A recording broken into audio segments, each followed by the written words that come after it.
Hi, this is Dr. Dan, and today we're going to go through the stretches you can do in between your checkups to make sure you hold your alignment. Alright, so we're going to jump right into the hip abductor stretch.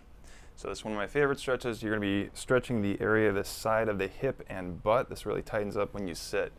So from any seated position, office chair, what you're going to do is cross your leg like this. Try to make it tight. Now if you're up here, that's okay. It might take a little time to get that down, but eventually you want to have it almost parallel to the ground there. So what you're going to do is you're going to put a little weight with your forearm right here, not the elbow, put it right here. And you're going to lean forward so that your chin goes towards your shin. So it's going to look like this. And one thing you want to do is have slow, deep breathing. So you want the stomach to be moving. So if you want to put one hand on your stomach while you do the stretch, you'll get a better gauge if you're doing it correctly. Okay, so you want to do that for 30 seconds. You want to flip-flop, go to the other side. Same thing, you're going to cross the leg. You're going to put your forearm on the knee here, and then you're going to lean forward so that your chin's going towards your shin. Just like that. And these muscles do attach to your lower back, so you will get a nice relaxation effect from this if your back feels tight from sitting. There's that. Now, while you're here, there's actually a bonus stretch you can do. It's a stretch for the lower back muscles themselves, where you're going to do the leg that has the toe up. You're going to bring your arm across and point towards that toe. So it looks like this. You're going to lean to that side. It stretches the QL muscles in your back. Like that. And then try to keep a gauge on the stomach breathing as well. Okay. And then flip-flop. Get that other side. Okay, go across towards the toe. Like that. Try to do a good 30 seconds here.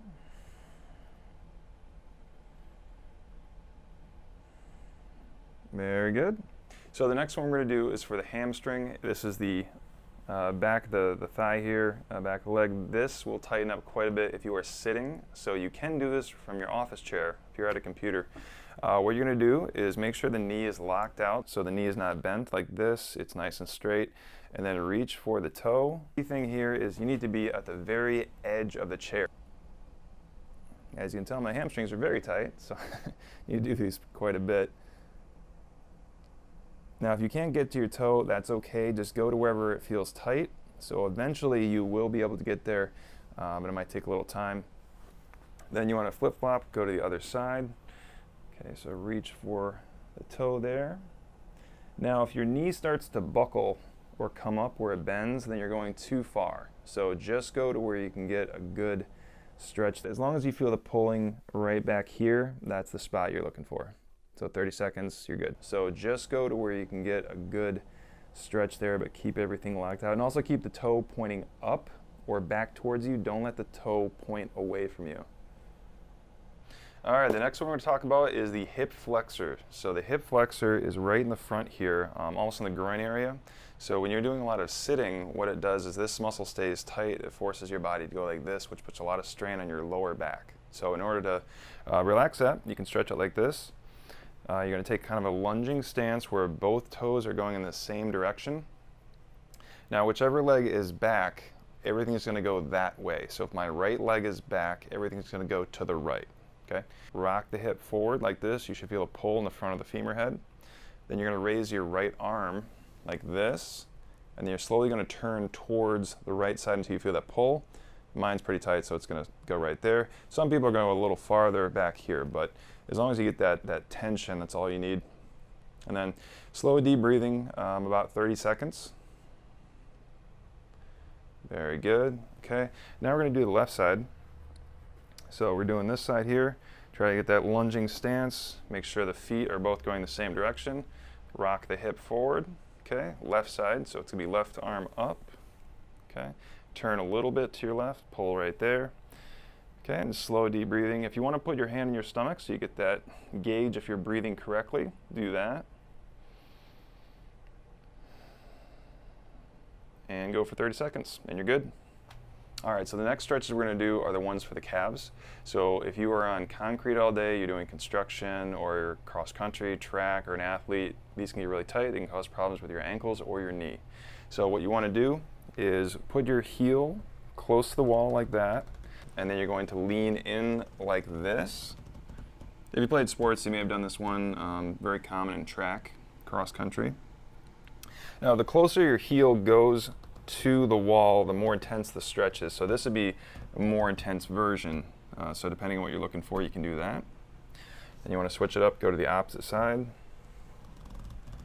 Okay, and then push forward like that. And then try to have the slow, deep breathing. Make sure the stomach is moving. That'll help you stretch the muscle easier. Okay, good. Now the alternate way to stretch the calf. So if I'm stretching the left calf, what I want to do is push this heel down into the floor like that, and then I'm going to lean forward. Now the heel is going to want to come up like this. You want to keep that heel down. Okay. Then you're going to lean forward so that you're almost pushing against the wall, but you're actually using very light pressure. So same thing, you should feel a deep muscle stretching in the calf. So go for 30 seconds. And you want to switch it up and do the opposite side. Okay, keep the heel on the ground, lean forward like that. And if you're not feeling a stretch in one of your legs, try putting it back farther. Some legs are going to have a different stretch resistance. So like my right leg doesn't stretch as easily, so I have to put it back farther and then go forward, and there's the pull there. So, all right, so we're going to go through the pec stretch. The reason you want to stretch the chest is so that when you're at the computer, or if you do a lot of heavy lifting, the shoulders tend to roll forward because the chest muscles are too tight, and that gives you that big hunchback look, which you don't want. To stretch the chest, what you want to do is any doorway works great. Put your elbows out to the doorway. Now, if you're a little shorter, it's probably going to look more like this. It'll still work. Just try to get as close as you can. So you want to step through the doorway, so one foot in front of the other there. Okay, and then you want to look up. So a lot of people tend to look down when they do this. Try to look up at the ceiling, a ceiling tile, a lamp, something on the wall. And you should feel the stretch right here. So try to go 30 seconds. Now the alternate way is to do the Pec Minor. So the Pec Minor is right up here. So to do that, you want to elevate your elbows about 3 inches. So go from here to here, and then go through again. And look up the ceiling. So pretty cool ceiling tiles, like the lights, they're nice. So 30 seconds there, make sure you're doing the slow, deep breathing. The next one is going to be for the front of the neck. So if you're on the computer a lot, or you do a lot of lifting, or you're under a lot of stress, like a lot of us right now, these muscles will shorten, and that draws your chin low and cause you to lean forward. You can see what happens to the neck curve, so you don't want that. So what you want to do is pull your shoulders low by tractioning both hands down. Now you can go like this if you want to, but I do it this way. Okay. Then you go ear to shoulder, so it looks like this, and then you want to look up like that. So yeah, you should feel the pull right there. Okay. Then you're going to reset, let go of your shoulders, bring the hands low again, go ear to shoulder, look up the ceiling, do the other side. Like that. Now what you don't want to do is you don't want to go around the world and do both in the same traction with the shoulders, and you don't want to go nose to shoulder and up, because that puts too much traction on the blood vessels in your neck. So always go ear to shoulder first.